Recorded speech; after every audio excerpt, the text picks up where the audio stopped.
kadi hesere nde gandanɗa hoore ma fati tan koye jewte ɗen nde mbaɗanta saaha kala eɗen mbaɗana ɗum aadi hannde noon kaleten kadi koko fati tan ñande fof oɗo rete mo gandanɗa hoore ma omo jahni aduna o foof ha joni yimɓeɓe ina kawa ɗum ina donki ina kumpa andude ɗum kadi walla holko mbawi andude hen foof ha joni tan o wayno wonde omona waɗa henede kankone kadi ko wawi mbiten ko covid 19 kaleten ha joni koye fati e cellal e ndiɗon mbadi mbiɗen eɗen bismiɗo hen e plateau men hannde on mo gandanɗa hoore ma kanko woni Aw Idrissa Samba mbiɗen kankone ko infirmiére d' état toon to ministére de la santé kanko toppi toon cellule mo gandanɗa hoore ma fati koye rafiji daaɓoji mbiɗen e wonande woni les maladies infectieuses docteur Aw mi salminima kadi so tawi wonko manquinmi e présentation o mbawa timmitande ɗum rendo ngo. eyi mi salmitimama Soya, bisimillahi arrahmani arrahim, caggal yettude Allah e julde annabi mo jaame e kisal ngoni mum, caggal yettude jinnaɓe e caggal yettude waliyaɓe men e seereme men. Mi salmini dendagal yeeɓiyankoɓe télévision national. Mbitemi ko Idrissa Samba Aw.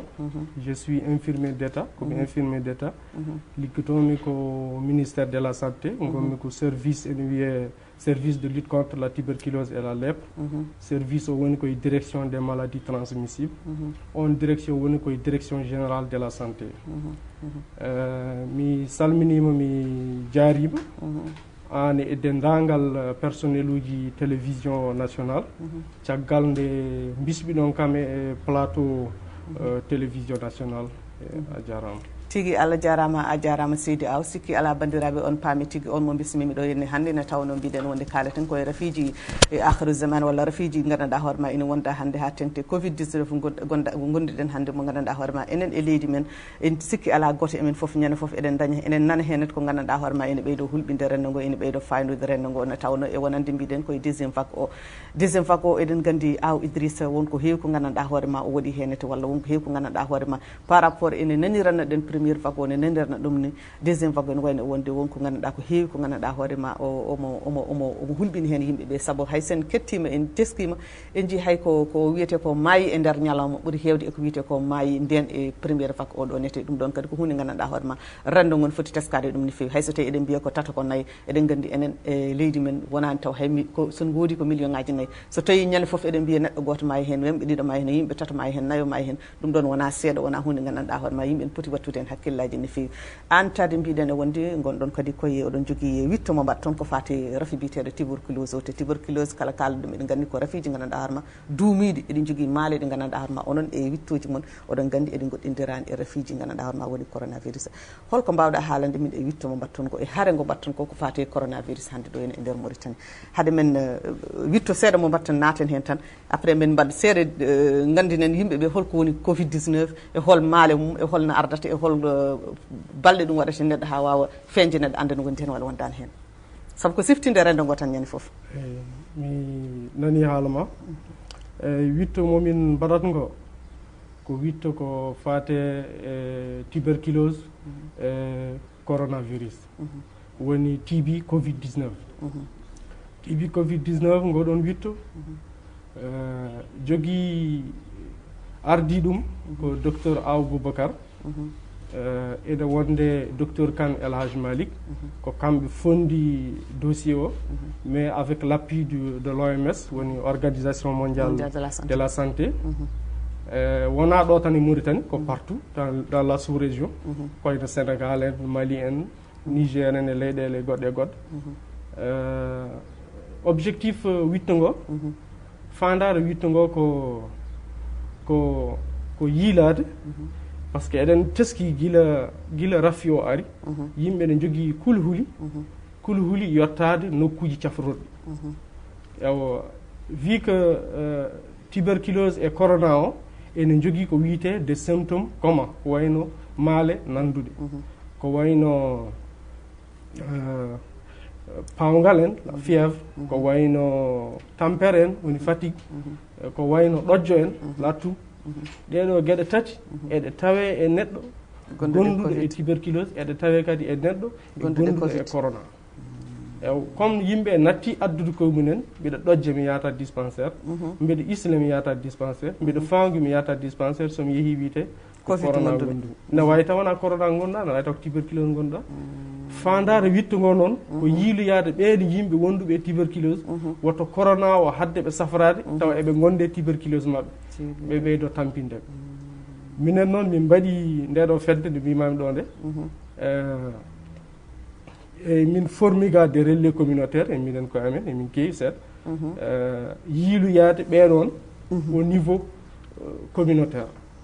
leeɗe ɗe koye leeɗe ɗe koye leeɗe ɗe min jahata emin jogui yimɓe amen ne jaaha e leeɗe ɗe ne identifié les toucheurs chroniques walla les cas contact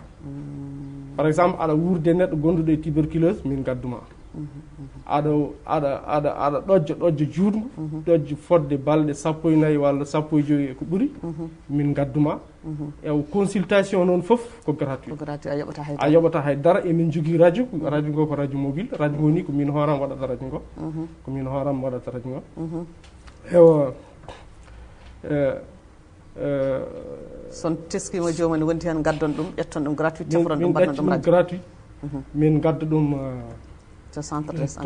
centre santé ɗo min mbaɗanma consultation ne waɗi docteur Kane El Hadj Malick ene wonde docteur Tarawat e Hammed El goɗɗo ɓen jogui ɗum ɗo safaro ewo opération no min guinnir ɗum ko sac à dos sac bakkaɗo tan ne waɗa e walla tan no yaade koko soowa wonko woni toon inde nde koko soowa ko inde waccore sac o firti ko stratégie avancée par ce que ko minen déplace to minen min patta ha ñawɓe onon gummoto taw minen gummoto min tawa ñawɓe min gadda ɗumen min ƴeewa koɓe gondi taw ko tuberculose min jafra ɗumen taw ko covid kadi min jogui to min mbaɗat ɗum taw ko goɗɗum kadi min jogui to min neldat ɗumen wiyete ko stratégie avancée au niveau communautaire tigui ko gam yidde wallude rendo go tan organisé et le traitement de la tuberculose dans le contexte Covid-19 ɗum ɗon noon ngoɗo wittu ngo waɗa tan koye corona o so corona o ɓenni yawti hankkadi wittu ngo wayno hankkadi ngo alama Allah no wawi ngo alama alata hankkantini mana hankkadi firti ko kala gonɗuɗo tuberculose yo ummo ara kañum safra hoore mum saabu nden ni meɗan cikkude kulhili ɗi gasat ko ɗum noon ene wayno enen ko adi corona en ɗojjata en islata en pawgata guila corona arani eɗen ñawa eɗen ɗojja eɗen isla eɗen pawga donc hayso corona ari kadi addi ɗeɗo maale e woto haɗ en kadi safrade no cafroɗen yimɓe yo guittu kulhuli wonde corona o yo guittu kulhuli e corona o eyyi saabu aɗa andi tan sa yi jaljalluɓe hannde jajaɓe ne paaya tan hankkadi cuusa yaade to galle docteur waɗi ɗum ko hankkantini ne nanituni corona ne walla ne naniranno ɗum ni guila e guure séraji ɗi e aduna o foof ala ɗo hendi aduna o foof rendo ngo foof hankkadi goto foof ko corona sa hettima guila e radio ji guila e télé ji guila e journaux ji ko yewtat ko hannde to mayi ujunnaji hannde ga mayi ujunnaji hannde ga mayi million ji hannde ɓeɗo donc ɗum ɗon addana yimɓe ɓe hankkantini kuuli ɗum ko wasde kadi andude kadi ko rafi kesso wiyama e wonde corona ko rafi kesso ko heewi ina heddi ina jangge hen suwa taw andede ha joni onon docteur ɓe noon mbi toon ko rafi kesso ko heewi ina jangge hen suwa andete hen ko ɗum ɗon addan cikkumi rendo ngo hulde hankkantini yaade e galleji docteur walla poste de santé eyyi kañum woto yimɓe perko koye mumen so wiyama yimɓe no dafirte Chine ni yimɓe dafir noon Mauritanie sikki ala ñalam goto e gasat Allah heedi en hen kay no yimɓe mayirta Chine ni so wiyama enen yen mayir noon sikki ala enen sen mbaɗi ñalam goto eyyi neɗɗo no huuli mayde tan eyyi woten compare mbiyede joni ndi to leydi corona wari toon ujunnaji pourquoi corona warta ɗo ujunnaji haadi koko warata enen en jottaki ɗon eyyi mata wona ko corona tan corona tan to wona kañum woni gay ko population o wona gotum par ce que raaɓo o ɓuuri yawde ko e nder rendo eɗen gandi Chine population hedde 1 milliard et des millions de personnes ɗum so rafi daaɓo o ari eɗen molal ɗo noon yimɓe ene goɗɗodiri seeɗa kadi population ga Mauritanie ɓuuri wonde tan ko Nouakchott tan par ce que feccere e leydi ndi fof ko ɗo woni e Nouakchott eyyi saabu ko ɗo yene golle ɗe ko ɗo ɓuuri wonde kadi ministre uji ɗo tan yimɓe ɓuuri ministére uji ɗe fof dal golle ɗe fof ko ɗo ɓuuri hettude eyyi so ɗum yewti sikki ala en paami ɗo nete tigui e wonande service mo woni o holko wimen ko sac à dos mo firtan men o woni ko woni meccal mabɓe ko yaade e nder galleji ɗi e nder leeɗe ɗe ƴettude ɓen ɓe gandanɗa hoore ma ina gondi e rafiji ina gasa ko tuberculose ina gasa wona tuberculose kono maale ɗe ina nandi hen woɗɗindirani hen ɓe ganda ɓe cafra ɗum ƴetta ɗumen donc firti ko neɗɗo kam so yi e hoore mum ko wonano hen tan ko famani tan foti yatto galle docteur ɓuuri yaade kono ha joni tade mbiɗen koye covid et tuberculose kaleten beele eɗen mbawi ruttade seeɗa tan famminde rendo ko holko woni covid 19 Covid-19 coronavirus est une maladie respiratoire ko adi fof ko refi fofanko ko fofanto ala fof to jaggata neɗɗo sona fofama jaggata ƴiyal jaggata koyɗe jaggata juuɗe jaggata ko rafi fofanto ɗon tan o jaggata ewo wimo noon Covid-19 o sowa koye anglais ko waccore ko inde waccore woni ɗon ko organisation mondiale de la santé woni OMS ko kamɓe coowi ɗum e anglais sa wi maladie à coronavirus disease 2019 rafi o ari ko 2019 ari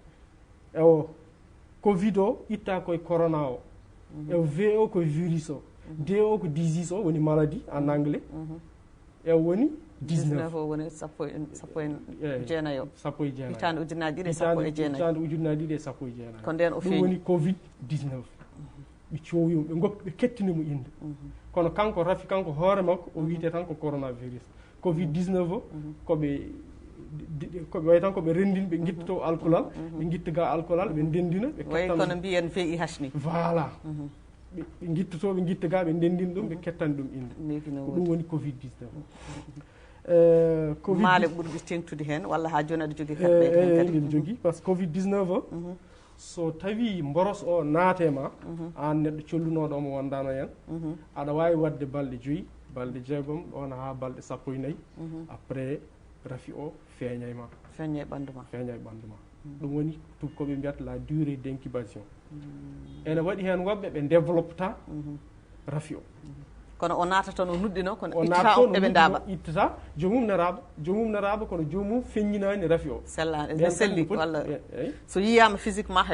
haydara wondani mais ene soomi mboros o ene yaaha kadi ene raɓa par ce que sa isli a ala masque hakkude rendo a weddoto toɓɓe ko wiyete ko des gouttelettes ɗi beddotoɗa ɗi ne waɗi virus o donc so yeehi yettima yimɓe ne wawi rabde ɗumen saɗa ɗojje hakkude rendo a waɗani masque walla a tewaki donc ene heeñi kadi walla ɓe gonduɗa ɓe tewaki an hoorema a tewaka ene hiisi kadi daaɓa jomumen daaɓa maale mum kam ko maale gandaɗe tati tan ɗe mbiɗen nde ko paawle en e ɗojje en e islamu en maale tati ɓurɗe wawde feeñde tentude ne waɗi noon maale ha heewi par ce que so mbiyima ɗo joni gonduɗo coronavirus reedu mum ne doga wonɓe jaɓata ɗum ene adda doga reedu firti tan ko rafi muɗum tawi e ma foof ina wawi maale ɓurɗe wawde tentinde e neɗɗo gonduɗo e mboros o woni ɗojjo woni pawgal woni tampere mais rafi o ɓuuri wawde tampinde ko yimɓe ɗiɗo ha tato walla ha nayi neɗɗo joguiɗo woni hen duuɓi woni nayejo taw han kadi ɓandu mum tampi ala kaptorɗe no feewi donc rafi o ene yaawi jaggudemo kanko walla neɗɗo joguiɗo rafi duumiɗo wayno les maladies chroniques wayno diabète en tension en ɓernde en ɓeɗon joni asma en ɓen joni rafi o so jagguiɓe ene tampinaɓe ɗum woni jomum en jaa woni les cas grave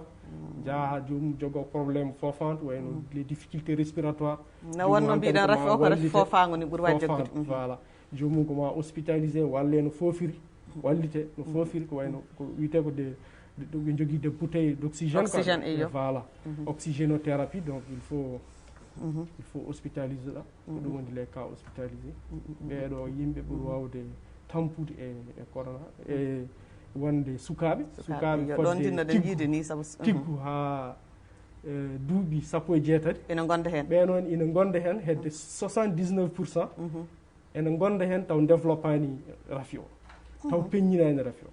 donc firti ko hedde 30% tan ɗum ko seeɗa aɗa andi hedde 70% ene wawi wondude hen taw jaltinani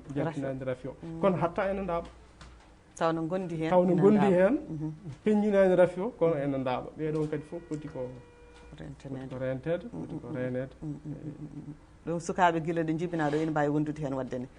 heddoto ko jomum ne wawi wasde tampinde ɗum tan kono ene wawi yaade arta e galle o raaɓa ɗum ɗon mawɗo gonɗe e galle o taw sellani ara ɗon raaɓa ɗum walla no ƴettirten sukaɓe ni eɗen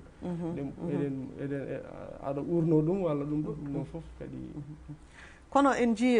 docteur Aw e won ɗiɗo dumunnaji en ji ko wayno rafiji ɗi eɗi ɗeɓi jilli nandude seeɗa saabu mbiɗen e wonde gonga koye rafiji covid 19 ɗi kalaten e ko tuberculose kono en ji kadi hay rafiji goɗɗi nan ɗo henna ko wayno pawle ko wayno jontinoji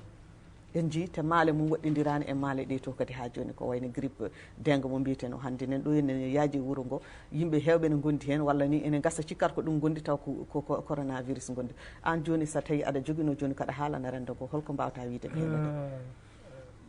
saabu koye saaha dabbunde te dabbude eɗen gandi grippe aji kewɗi ne gara henete eɗen mbawi wiide ko ɓuuri hewde e maɓɓoji men gaygayɗe ko ɓuuri heewde e maɓɓoji men saabi ɗum ko boros biyeteɗo virus o eyyi kono wona covid ko virus tan mataw eyyi ko virus ko virus ne waɗi virus aji goɗɗi kadi ne gadda maɓɓo taw wona covid o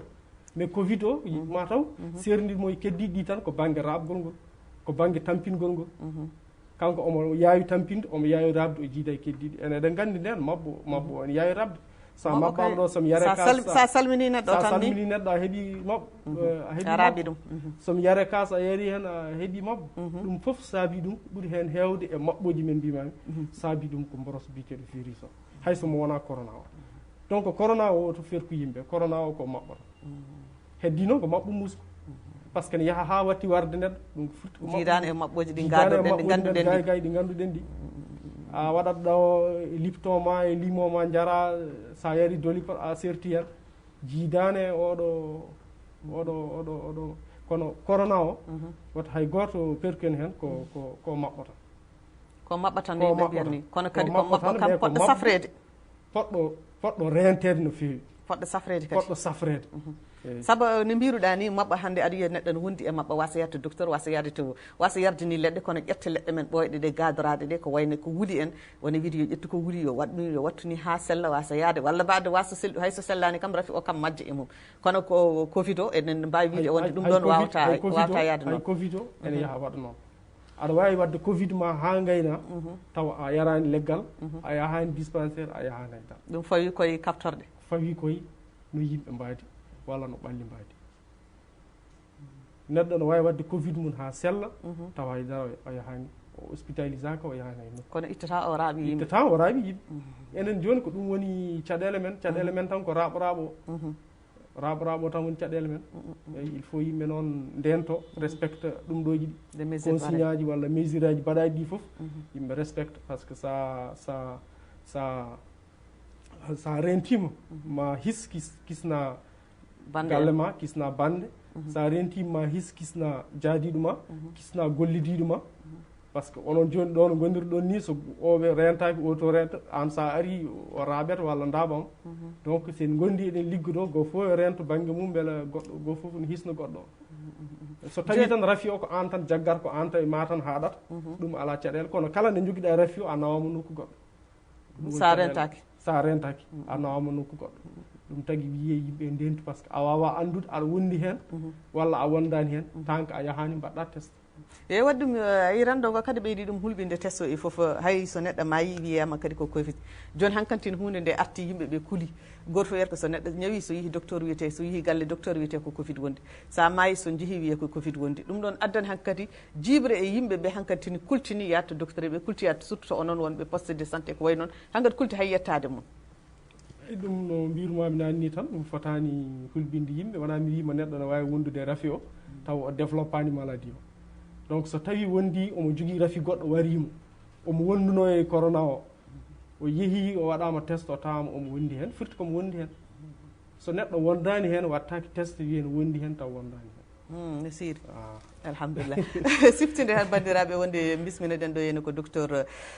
Aw Idrissa Samba mbiɗen toon to ministére de la santé o ummi omo onen woni ɗo eɗen toppiti kamɓe ko fati mbiɗen tuberculose e rafiji daɓɓoɗi ha tengte kadi mbiɗen tuberculose ko fati kañum e kadi e covid 19 ko ɗum jewtitten ɗo henne hannde kono mbiɗen e wonde seɗen kaala covid o hannde mbiɗen e wonde en jii deuxiéme vague no mbinomi e arore nde tan e puɗɗoɗe men nde e wonde deuxiéme vague o hannde ina hulɓiɗi yimɓeɓe no fewi ina hulɓini yimɓe hay o woni leyɗele hannde ni ina kaala haala troisiéme vague beele ko noon foti yaarude premiére vague o yimɓe ne gandi no hulirano ni ko majjere hewde no wonno hen yimɓe ɓuurani andude ɗum kono deuxiéme vague o ari ina wayno kañum ɓuuri wonde beele ko même mboroso woni ɗon walla mboroso koko wayloto walla holno hunde nde yaari ɗon eti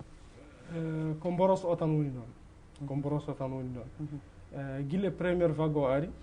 eɓe kaala haala ga deuxiéme vague eyi ene heewi ene hasi toujours so woodi ko wayi noon ko wayno épidémie so ari waɗa premiére deuxiéme vague waɗa troisiéme vague yimɓe ene ɗaminino deuxiéme vague o ma wod ene ɗaminino est ce que eɗen paranno ɗum enen bon eɗen paranno par ce que ene annda ma ar heddi noon baŋnge ñaatgol ngol toujours ko wayno mbimami walla tawata jomum kadi de résistance mboroso so waɗi deuxiéme vague o ɓurata jogade doole eyyi ɗum ɗo virulence o ɓurata heewde ñaatgol ngol ɓurata bonde e nden no wano adani ko sabato ɗum saabi ɗum ko kaptorɗe kewɗe ɗe watte ɗe yimɓe ɗe mbatta e makko haw wawa dartade so arti kadi wayno ko wayi kono barminde hunde ni sa barmini hunde hankkadi jogoto ko doole quoi way kono barminde hunde ni eyi ɗum tagi so arti ene waɗini joni Europe ɓe kaala haala mutation firti ko o change forme o ƴettata o wayloto o wayla o mbaadi ndi o jogino adana ndi o adda mbaadi wondi ɗum ɗon noon so jogui mbaadi wondi firti ko hay vaccin mo yimɓe kaalata o on nattat jogade kadi nattat jogade nafoore par ce que o ƴette mbawa yadude makko eyyi par ce que vaccin o koye mbaadi mboroso ƴettete so tawi mboroso noon o waylima kadi o wonti o ƴetti mbaadi wondi eyi aɗa andi firti ko oɗo vaccin mo joguiɗa o wona mbaadi makko wondi o ko mbaadi wondi o jogui donc hay sa vaccine neɗɗo voilà joni enen wadde eɗen mbawi wiide oɗo joni no wayni ñaade goɗɗo jogorɗo arde o walla mbiyen troisiéme vague ene wayno ni won leyɗele hannde e Europe ɗe gandanɗa hoorema fuɗɗima yiyede toon hani no fuɗɗi hulɓindeɓe ni ko wayno Royaume Uni en ɗiɗo en jii eɓe kaala toon boros mo gandanɗa hoorema nandani ni en boros meɓe gaddino yiide o beele on woni deuxiéme o joni so goɗɗo ari wadde ɓuratmo kadi bonde beele rendo ngo ina parani ɗum walla paranani ɗum ha joni saabu so hunde kam haalama tintama cikkum ne foti fuuji ene parani ɗum par ce que guila mboroso ari e aduna o ne waɗi ko wiyete wittiyankoɓe les chercheurs jamma e ñalawma ko hen goni ene jiilo jamma e ñalawma ko hen goni ene jiilo heddi noon ko rafi kesso garɗo mo Allah addi yimɓe galna ɗum humpito one manque joni yimɓe goni tan koye yiilade beele ne keɓana ɗum humpito ne mbaɗa peeje pour no captori oɗo mboros bandiraɓe sikki ala ɗon en paami ɗon ete no feewi no tawno mbiɗen ha joni tan ko yidde famminde rendo ngo e findinde rendo ngo hen gonɗen saabu goto foof no jogui darde no foti darade gam haɓade oɗon boros mo gandanɗa hoorema aduna o foof nen daari langnoyide haɓade ɗum ina ronki dañande ɗum safara holko woni safara mum ko ndentoɗen wiyama yen ndento ɗum noon alay saago men ndento kono anne aw hande e rendo men hande beele rentade ma weeɓ saabu eɗen gandi sen mbiyama yen ndentote enen goto emen foof won hen hande so gandi so pini so dawani jeehi e nder wuuro dañata ko ñaami dañata ko ñammini ɓesguji mumen so won hen ɓe gandanɗa hoorema hande kadi ko wayno jajaɓe e jalluɓe so jahani ina naate hewuji ɗi dañata ko ñaami dañata kadi ko ñammino rendo ɓesguji mumen beele ɓeɗon hande so mbiyama yo ndento hunde nde ma weeɓanɓe eɗen gandi hewuji men nan ɗo dente men nan ɗo turuji nan ɗo rewɓe ɓe ne denta jeereji ɗi ne denta ɗum ɗon joni holko yimɓe no mbawi rentude taw ene ndenti a wiyama sa are rendo ya waɗ masque ya suddu kine ma cudda hunuko ma ewo sikki ala neɗɗo gonɗo e rendo ne wawi wadde masque ko gonɗa e rendugo foof masque wawa wasde wadde masque ala ko gênata ma wadde ɗum ɗo masque hokkude junggo e mbiyama yo goppu kono rendo men ne sattide wasde tottude junggo ina satti hen mais ko rafi o addiri noon il faut yimɓe muña c'est vrai ne muusi enen kadi aada men ga so neɗɗo hokkanima junggo way kono salminanima tigi no woodi so neɗɗo hokkanima junggo furti ko salminanima mais il faut yimɓe muña il faut yimɓe mballodira il faut yimɓe daro kadi goto wawa laamu tan kadi wawa haɓanade rafi o ko laamu ngu e enen fof par ce que enen goni laamu ngu woni enen so laamu ngu nanɗo eɗen ɗo seɗen ɗo foti ko laamu ngu nanɗo donc laamu ngu waɗat banggue mum enen kadi mbaɗen banggue men eyi neɗɗo so yalti a wiyama chaque 2 heures de temps chaque 3 heures de temps ya sooda juuɗema sabunde e ne waɗi gel uji le hydroalcoolique o saha foof ya moomi junggo ma kono ndiyam e woto même guite ma woto même hinere ma woto même hunuko ma tant que a soodaki juuɗe ma sabunde ha laaɓi sa yeehi a arti galle sooɗo ɗum ɗon foof ene walla ene walla kadi no feewi ko cikkata ko ɓuri famdude ko ma taw ko ɗum ɗon ɓuri heewde soɗade sabunde yimɓe cikkat tan ko ɗum ɗon ɓuri fof heewde e darade pour wallidde docteur e ɓe walla ɗum ɗo pour haɓanade rafi o yimɓe kadi tinno e masque uji ɗi yimɓe kadi tinno e aɗa yiya noon neɗɗo noon Seydi Aw aɗa yiya neɗɗo waɗi masque balɗe ɗiɗi balɗe tati taw ko masque uji ɗiɗo ɗo jiiɗa ɗi taw no waɗa ɗum ha masque waylo hankkantine hayno ayaw mum no wayni waylo no feewi taw ina waɗi ɗum kañum pour kañum woni koye rende hoore mum woni koye rende e rende ngo beele ɗum ɗon kadi ko hunde gandanɗa hoore ma ko ɗiɗo masque uji ɗi mbanmi ɗo ɗi masque uji normalement sa waɗi ɗi heure tati poɗɗa ko change ude eɗi guppetake kadi ɗi guppetake so tawi an a wawa sodde ɗi a ala doole sodde masque uji ɗiɗo ene waɗi masque uji men local ɗi hay yo jarani ni jaaha cooda hunde nawa tailleur ñotanma fewnama fewn taw oɗo masque aɗa wawi wuppudemo ɗiɗon ne mbawi kadi ɗin ne mbawi lomtade ɗiɗo ene mbawi lomtade ɗiɗo so tawi wonde kono no jiimi masque uji men goɗɗi no ɗum jeeyirte ɗo e jeeri ni ɗum wona masque coɗɗa pour haɓanade corona ka coɗɗo masque tan pour aɗa waɗa aɗa haɗa poussiére nadde kinema par ce que masque belnaɗo ni guila subaka tan balɗe tati balɗe nayyi mo welne ni tan e nangue e ɗum ɗo kadi goɗɗo araɗa mema walla jiiya hen woɓɓe pondo so fotani munen change duttino goɗɗo ɗum wona masque pour ne haɗma hebde corona non no wawi taw ko masque coɗɗa tan pour ne haɗma hebde poussiére kono kam wona corona o e ɗiɗon masque uji kadi il faut yimɓe e onon yimɓe wonɓe ɓe eko fate cellal oɗon gandanɗa hanma on jii ɗum ɗon ete beele on miijima findinde hen ete ɓen yeeyoɓe ɓe masque uji e ɓen ɓe gandanɗa hanma rende ngo hannde ganduɗa kañumen gandana ɗum haydara ina mbawi taw gara tan ko sodde saabu masque uji potani jeesa potani ko ɗum addantu neɗɗo ara wiyano fondo ha gayna sooda bon laamu ngu ne waɗi ene jogui yimɓe mum ne mbaɗa des sensibilisation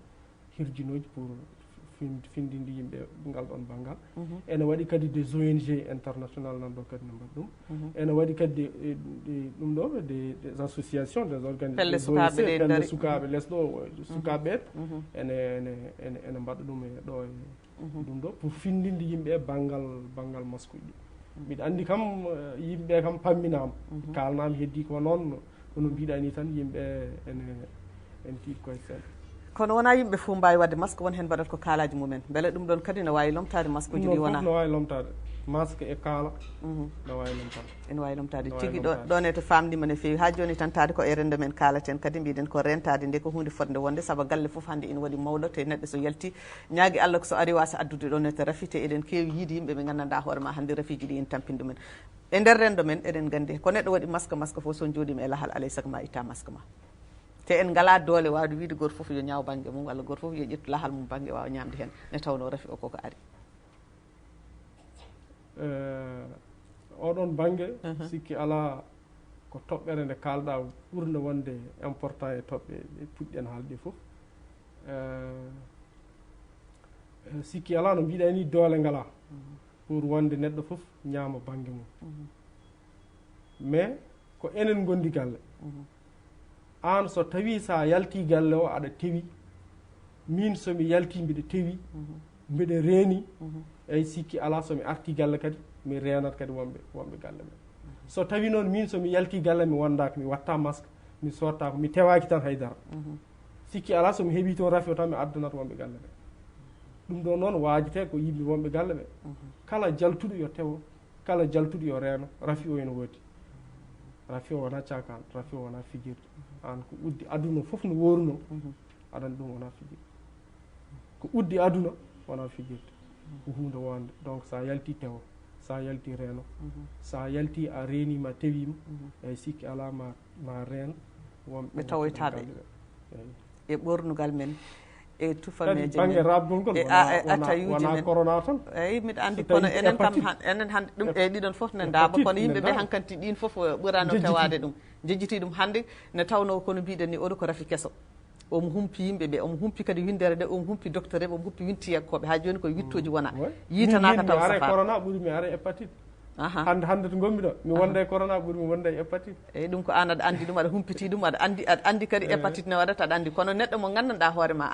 andana ɗum haydara donc sikkata mataw ko hande kañum saabu andani hépatite ne raɓirta ko rafiji ɗi en kalata yimɓeɓe ganda holno raɓirta holno neɗɗo wawata rentorade hen saabu so tawi a yi hande so jeehi e nder rendo men ɗo mbawɗa yaade fof jiita ko yimɓe ne jooɗi ne jaɗata yimɓe ne luɓi ne tottiri kasuji oɗo yara o gayna oɗo yara e diƴƴe ɗe eɗen gaari galle taw ko pot londe wotere wodi ɗon yimɓe fof ina jadda e pot on ɗon londe donc ko hunde gandanɗa hoore ma rendo ngo ina humpa ɗum no fewi ete eɗen jogino aadaji men ɓoyɗi ɗi ganduɗa pour wiide hande goppe ɗum tan weeɓata donc hépatite onon oɗon gandi no raɓirta oɗon gandi ne rentirte oɗon gandi holko ɗum waɗata kono rendo ngo ina manque andude ɗum saabu oɗo rafi kam ko no waɗani médiatisé ne ɓurti ko ɗum waɗi yimɓeɓe ɓuuri hulde ɗum no woodi joni ha joni tan mbiɗen bismiɗen ɗo henne ko aw docteur aw Idrissa Samba infirmier de l' état mbiɗen wonde ummini men ko toon to ministére de la santé kanko toppiti ko mbiɗen ko wiyete wittoji ko fate tuberculose e rafi mbiɗen boros garɗa joni mbiyeteɗo covid 19 eɓe jogui campagne men mbaɗata min mbiyata sac à dos mo gandanɗa hoore ma ko kamɓe gummoto eɓe jaaha e rendo ngo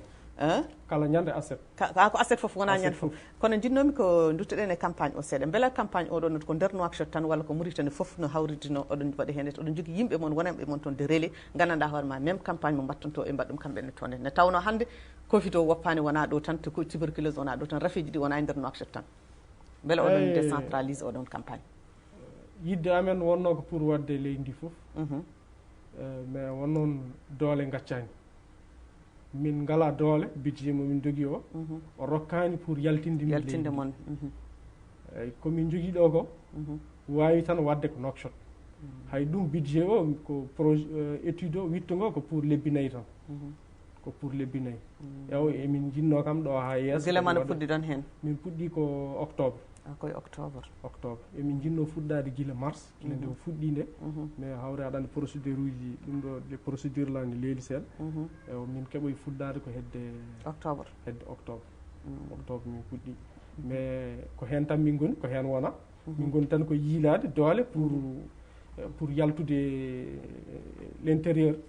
pour yaade guure intérieur guure saraji intérieur du pays o eyyi ko hen wona yalla newnu gila puɗɗi ɗon ha joni onon beele ɗon mbawi haalande min hol yimɓe puɗɗi no foti yimɓe dañɗon hen ɓe gandanɗa hoore ma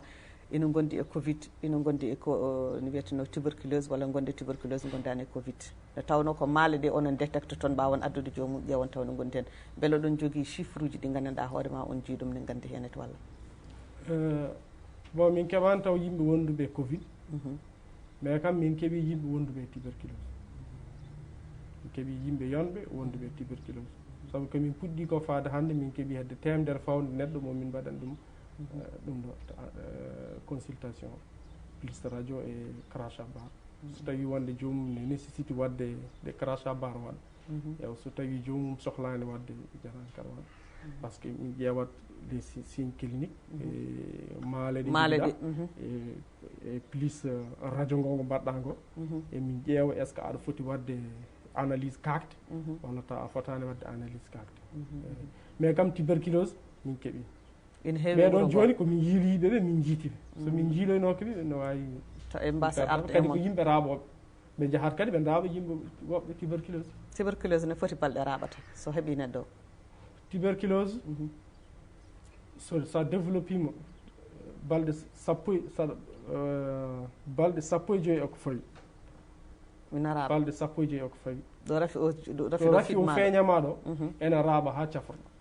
sa fuɗɗima safrade ene hene hiisi yontere walla jonte ɗiɗi a nattira mbatta rendude yimɓe ɓe yimɓe kono jomum yo tewo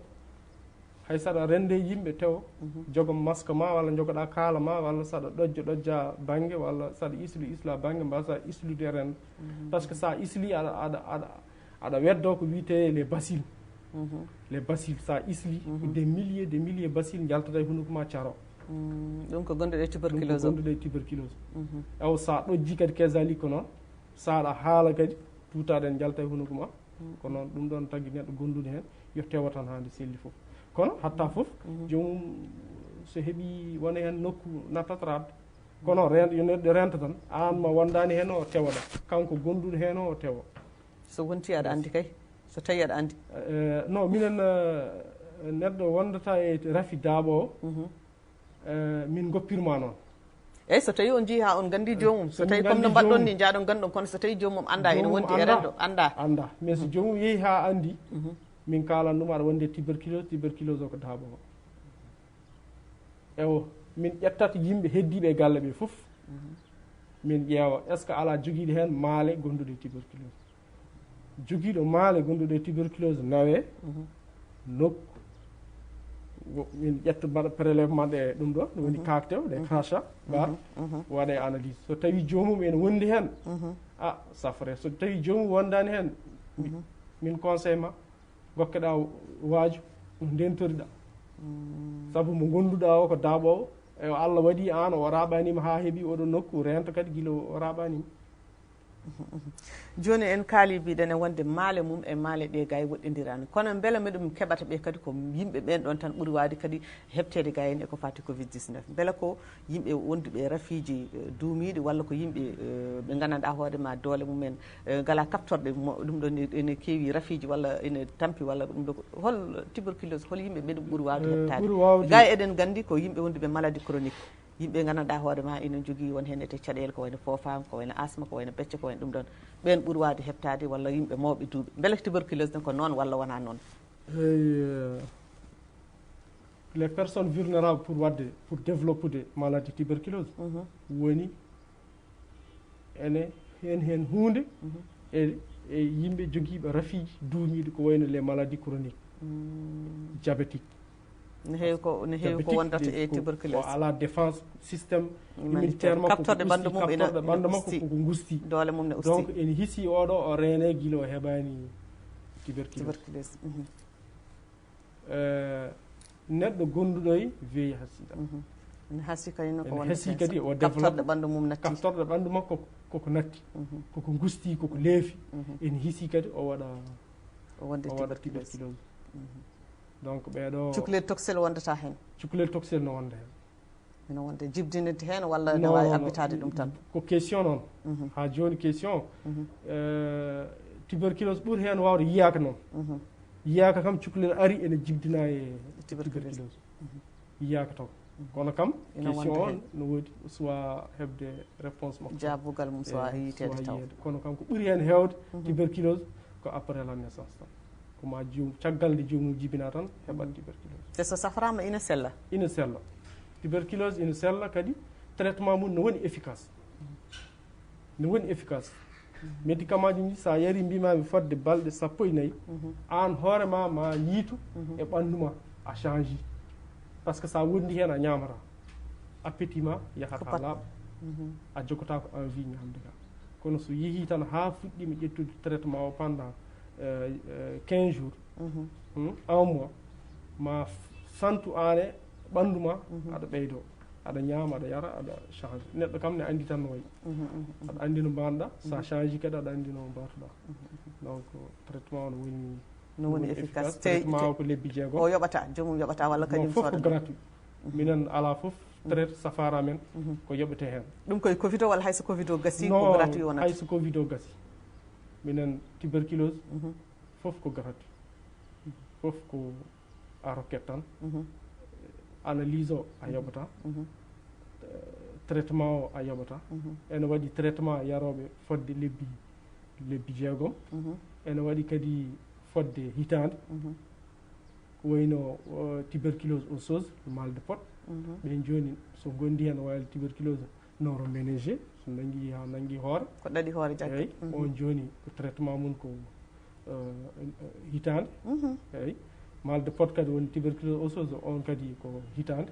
keddiɗi foof noon wadde tuberculose ne heewi fannuji tuberculose ala foof tergal e ɓandu neɗɗo to jaggata jidane e corona ɗum tan serni taw jidane ɗojjo ngo tan tuberculose e corona wiyete joni ko min mbiyata ni TPBC tuberculose pulmonaire bactériologiquement confirmé oɗo ko tuberculose ko pulmonaire ko jofe o jaggata a waɗi kakte a waɗi analyse wiyama aɗa wondi hen ew goɗɗo o noon aɗa ɗojja aɗa hakto a waɗi analyse mais a wondani hen mais médecin o darima tan guila dow ha less tawi ko an ko tuberculose tan gonɗa no andira ɗum on joni ko à travers les symptômes maale ɗe ko aɗa jogui maale tuberculose a waɗi analyse kakte ɗe mais kakte ɗe jaltini a wondani hen kono aɗa wondi hen on joni emin jogui appareil goɗɗo on ko sophistiqué on min keeɓi ɗum ko 2017 omon ɗo l' institut ɗo institut national de recherche en santé publique on joni omon ɗon ɓen joni hedde 90% sa wattu yiɓe toon walla 80% sa wattu yi analyse o hedde oɗon machine ma machine o yaltina wonde ko positif machine o tellement o woni sensible ko woni e makko fof ma o yaltin tuberculose gondude makko fof mo yaltin ne waɗi goɗɗo noon tuberculose wiyete ko extra pulmonaire noon yalti jofe aɗa wonde tuberculose mais wona jofe ko wayno tuberculose ganglionnaire yaltino ɗum ɗo e ɗo ko wayno tuberculose osseuse jaggat ko ƴiye kala tergal gongal e neɗɗo tuberculose ene wawi jaggude ɗum kono tuberculose ɓurɗo hewde ko tuberculose jofe o ɓuuri hewde kono kala tergal gongal neɗɗo tuberculose no wawi yettat toon ɓurɗo henne to musde kadi komo jofe o wona fof ne muusi kono komo jofe o addanto neɗɗo ɗojjude ha watta haftade won hen e haftade gandanɗa hoore ma ina waylo ɗum ɗum on ko jofe o aɗa yi yimɓe wonduɓe ɗiɗɗi fof wonde e jofe o ene wonde ƴiye jokkorɗe ƴiyeɗe jokkorɗe aɗa yi yimɓe ne gonde ɗiɗɗi fof noon so saframa a fof ne saframa ne sella ala hen fof to safrete ha wawa sellude ɗum tuberculose ala ɗum so jomum noon tewima rewi safar mum safaro taƴata ko lebbi jeegom tan he wonde walla hitande no mbirumami ni tan fawi koye rafi fawi koye to jagguma ɗo so tawi ko osseuse o malde poto on ko hitande so tawi ko neuroméningé o woni jaggude ɗaɗi gaadi on joni ko hitande so tawi noon ko keddiɗɗi hankkadi fof ko lebbi jeegom jofe ɗe lecce ɗe ɗiɗo fof ko hitande lebbi jeegom jomum waɗa traitement o lebbi jeegom guila nde puɗɗiɗa ha lebbi jeegom a dartinta subaka fof a yarat ko à jeun kadi sa jarata ɗum ko guila a ñamani haydara ko guila a ñamani haydara sa fini taw gokkaɗa ko dépandi koye poids koye kiloji neɗɗo koye kiloji neɗɗo dépandi ene waɗi woni hen kiloji jogoɗɗa ko poɗɗe ɗiɗi jarata woni hen kiloji jogoɗɗa ko poɗɗe tati jarata woni hen kiloji jogoɗɗa ko poɗɗe nayyi jarata kono minen dose maximal momin gokkata maximum kala so yiɗi jogoɗa temedere kilo ko weeɓani ko joguiɗo temedere kilo kam wiyata ko tuberculose woni par ce que tuberculose kam addata ko poids a dortoto donc so neɗɗo wiyama ene wonde tuberculose pesama tawama ko 100 kilo ɗum aɗa foti jertade wona tuberculose no way taw ko goɗɗum ayi kono maximum min gokkata ko poɗɗe nayyi poɗɗe nayyi dokkoto jomum so heewi ha heewi poɗɗe nayyi ɗon haɗata yara ɗum e nder ñalawma lawol goto ñalawma fof poɗɗe nayyi ñalawma fof poɗɗe nayyi subaka ha subaka tigui ɗon famnima no fewi joni hade waktu men gasde kalen e vaccin mo mbiɗen e wonde ina foti arde o rendogo no foti hebde henete vaccination mo mbiɗen ko fati e coronavirus walla covid 19 o onon hol yiyande moon hen enon docteur eɓe saabu heewi haala gulali keewi hen yimɓeɓe ha joni ina jogui hen kadi kulhuli onon yiyande moon hen onon galle docteur eɓe ganduɗa oɗon kumpiti oɗon jogui humpiti hen holko woni yiyande moon e oɗo vaccination so ari saabu mo jogui ni yimɓe ni mo foti tottede taw kono yimɓeɓe hakkillaji mumen ina ɗeeɓi ñawde hen seeɗa ko nanate ko haalate ko réseau sociaux ji journaux ji ɗi télé ji ɗi radio ji ɗi en jii hay won hen image uji ganduɗa hoorema so neɗɗo wiye premiére vaccin o no waɗi neɗɗo o ɗum ɗon ni onon holko woni hen yiyande moon hannde vaccin o waɗi haala heewi bon gila o yettaki ɗo guila suwa hay yitede o waɗi haala gila rafi o yalti yimɓe ne mbaɗa de polémique haalullahi tan wonde vaccin o ɓe mbiya vaccin o ko politique ɓe mbiya vaccin o sirani ɓe mbiya vaccin o ne wawi addude rafiji goɗɗi ɓe mbima hay masque uji ɗi ga en kalani haala masque uji ɗi dedi ɗo masque uji ɗi ɓe mbima masque uji ɗi eɗi mbaɗi corona sa waɗiɗi ko pour gareɗa corona vaccin o aussi kadi ko noon tan mais yimɓe kam woto jogo hen kulihuli no fewi woto jogo hen kulihuli pour vaccin o suwa taw kam o suwa taw vaccin o renat hade neɗɗo wondude hen walla comme neɗɗo wonde hen waɗane vaccination o ɗo net kadi ene ɗeeɓi jiiɓade yimɓeɓe seeɗa mbiya beele vaccination ko pour prévention walla ko ma neɗɗo wonde hen ha gayna waɗane vaccination o non vaccin kam normalement ko yimɓe foof foti vaccinade beele ko hade ma wondude hen so yimɓe ngala doole hay gonduɗo hen eyi eɗen gandi kamɓe wonde mawɗo leydi o ni hanki e décret ji maɓe kaali wonde vaccination ji ujunaji 4 ne yalta ujunaji 1.5 hen feccama haalanama fodɓe hebde hen e ne waɗi kam toujours ko aduna o foof ni exactement ko aduna o foof ni ko noon yarata toujours ne waɗi yimɓe ngala ɓurɓe fodɓe hebde ɗum onon docteur way tan gon mi hokkuma exemple vaccination tétanos pour les femmes enceintes normalement ko yimɓe foof ko debbo foof so heeɓi en âge de procréer firti ko 14 ans o watti ellade o watti yiide fiilayru omo foti fuɗɗade vaccin makko tétanos o mais en ngala doole pour vaccinde oɗon population foof ƴettuɗen han kadi kala cowiɗo fuɗɗo hande gaynuɗa foof kala cowiɗo fuɗɗo comme yimɓe ngala doole pour ko corona o kadi ko noon yimɓe ngala doole pour wiide no vaccine yimɓe fof kesali ko noon kadi yimɓe vaccinat tan ko waɗi de cible uji oɗo woni premier cible ƴetten oɗo deuxiéme cible ko ɓeeɗo troisiéme cible ko ɓeeɗo noon ha population fof hawride hen Allah no wawi ɗo e nden ni taw safaro mum yitama ni taw hankantini en cohlata vaccination ji ɗi eyyi docteur Aw mbiɗen e wonande hankantini waktu o natti hewde ko heddi ko heddino ko natti hedde hol wasiyaji ma hande ɗi dokkata rendo ngo so tawi aɗa jogui kaɗa haalanaɓe ko fati e coronavirus e ko fati e tuberculose oɗo hande holko mbasiytoɗa rendo ngo hande min mbasiytomi rendo ngo ko neɗɗo sone jambita hunde so tawi an wonko musatma wonko heɓma ko heɓatanoma mbiɗa wasiyo yimɓe yo jeehe nokku cafrirɗe yo cafroto safara fof ko law corona o ko joni ari rafiji goɗɗi nanɗo ɓurɗi wawde warde yimɓe nanɗo paludisme nanɗo ɓuuri fof wawde warde cancer nanɗo ɓuuri fof wawde warde tension nanɗo ɓuuri fof wawde warde ko warata e rendoji e ñalawma ko corona warta feccitani mum eyyi ko wona ɗum ko kadi mbiɗa wasiyo yimɓe yo tewo no feewi wonde corona o ene woodi heddoto ko an a rafaka mais won dafa ɗum an a ñawraka mais won ñawrat ɗum e sabu aɗa andi yimɓe ɓe Seydi Aw ɗon e seeɗa tan haade ɗumen mataw jabde ko corona o wodani ala fof mo jiida walla miɓe jiitane mbiya oɗo walla rafaɓe wonduɓe e corona ɓe kolla mbiya ɓeɗo ko corona wondi nde wonno yimɓeɓe kala ko pawani guite men tan saahaji mbiya ko wodani guila e mayɗo mum noon ha e defaɗo mum ɗum ɗon onon on jiyani e wonde ko hunde hankantini walla hunde fotde hollirede yimɓeɓe jii ɗum mayiɓe kollire walla ala hay soko dafaɗo tan e miijoma tan an beele ɗum ɗon ne wawi yentinde hakkillaji yimɓeɓe mbawa andude wonde hunde nde no woodi kala mayiraɗo kam gondude corona andi no woodi mais heddiɓe yeddoɓe kañum corona o hollirte tan walla kam jaggate tan ko neɗɗo joguiɗo gonɗo e situation grave kono les cas simple an kay ko galle ma tan ni gonɗa eyyi joni kam ngol lawol ni hay goto waɗa quarantaine mbatta hoore ma tan ko an waɗata hoorema quarantaine les cas grave nanɗo hospitalisation waɗi hôpital national ñande foof situation point de situation maɓe gokkato chaque 17 heures walla chaque 18 heures ɓe gokka directeur général de la santé ene wonde directeur surveillance ene wonde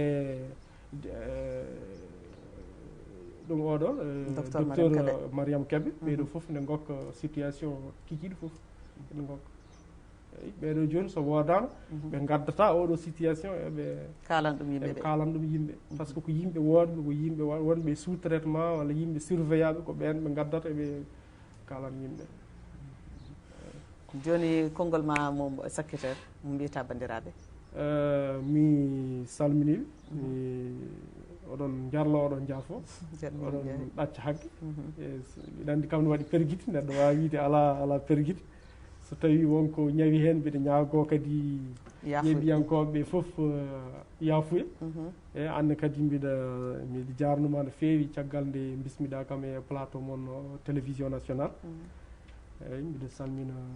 bandiraɓe foof kadi mbiɗa wiyaɓe yoɓe ndento